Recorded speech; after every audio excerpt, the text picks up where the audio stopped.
குடிமராமத்து திட்டத்தை கொண்டது ஏரி குளம் குட்டைகள் எல்லாம் அனைத்தும் சீர்வு செய்யப்பட்டு பெய்கின்ற மழைநீர் முழுவதும் சேமித்து வைத்தோம். அங்கங்கே தடுப்பணைகள் கட்டப்பட்டோம். ஆதனூர் குமாரமங்கலம் நஞ்சை போலே தடுப்பணை கட்டப்பட்டது. முக்கம்பிலே தடுப்பணை கட்டப்பட்டது.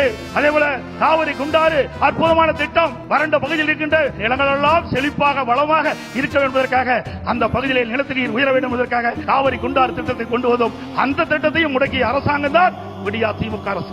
அதோடு பாரத பிரதமர் அவரிடத்திலே மரியாதைக்குரிய நரேந்திர மோடி அவரிடத்திலே நான் முதலமைச்சராக இருந்த பொழுது ஒரு திட்டத்தை நிறைவேற்ற வேண்டும் என்று அவரிடத்திலே கோரிக்கை வைத்து அவரும் ஏற்றுக்கொண்டார். அதற்கு நடந்தாய்வாளி காவிரி திட்டம் என்ற அற்புதமான திட்டம். மேட்டூர் அணையிலிருந்து வெளியேறுகின்ற நீர் கடலிலே கலக்கின்ற வரை அந்த நதியின் கரை ஓரமாக இருக்கின்ற கழிவு நீர் அந்த நதியிலே கலந்து மாசுபடுகின்றது. அந்த நீரை சுத்தமான நீராக மக்கள் பருக வேண்டும், விவசாயத்துக்கு சுத்தமான நீராக பாய்ச்ச வேண்டும் என்ற அடிப்படையிலே அவரிடத்திலே கோரிக்கை வைத்து அவரும் ஏற்றுக்கொண்டு அன்றைய தினம் 2 அவைகள் கூட்டுக்குழு கூட்டத்திலே மேதகு குடியரசுத் தலைவர் உரையிலே இடம்பெற செய்து 2024ஆம் ஆண்டு அதற்கு வடிவம் கொடுத்தார் பாரத பிரதமர் அவர்கள். அவருக்கு நன்றியை இந்த நேரத்தில் தெரிவித்துக் கொள்கிறேன்.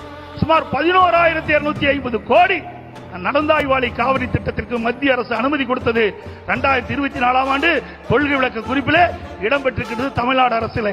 ஆனால் இதுவரை அதை நிறைவேற்றப்படவில்லை. அது அனைத்து இந்திய அண்ணா திராவிட முன்னேற்றங்கள் ஆட்சியிலே கொண்டு வரப்பட்ட திட்டம், மத்திய அரசு அனுமதிக்கப்பட்ட திட்டம் என்ற ஒரே காரணத்திற்காக இன்று தினம் முடக்கி வைத்திருக்கின்றார்கள். மீண்டும் உங்களுடைய பேர் ஆதரவால் நம்முடைய கூட்டணி அதிக இடங்களிலே வெற்றி பெற்று அண்ணா திராவிட ஆட்சி அமைக்கும். அப்பொழுது நடந்தாய்வாளி காவிரி திட்டம் நிறைவேற்றப்படும் என்று சொல்லி வாய்ப்புக்கு நன்றி கூறி, அதே நேரத்தில் நடைபெறுகின்ற சட்டமன்ற பொதுத் தேர்தலிலே தேசிய ஜனநாயக கூட்டணியின் சார்பாக போட்டியிடுகின்ற அத்தனை வேட்பாளருக்கும் பெருவாரியான வாக்குகளை அளித்து அவளை வெற்றி பெற செய்து மீண்டும் அதிமுக ஆட்சி அமைக்க நீங்கள் அத்தனை பேரும் துணை இருக்க வேண்டும் என்று கேட்டு விடைபெறுகின்றேன். நன்றி, வணக்கம்.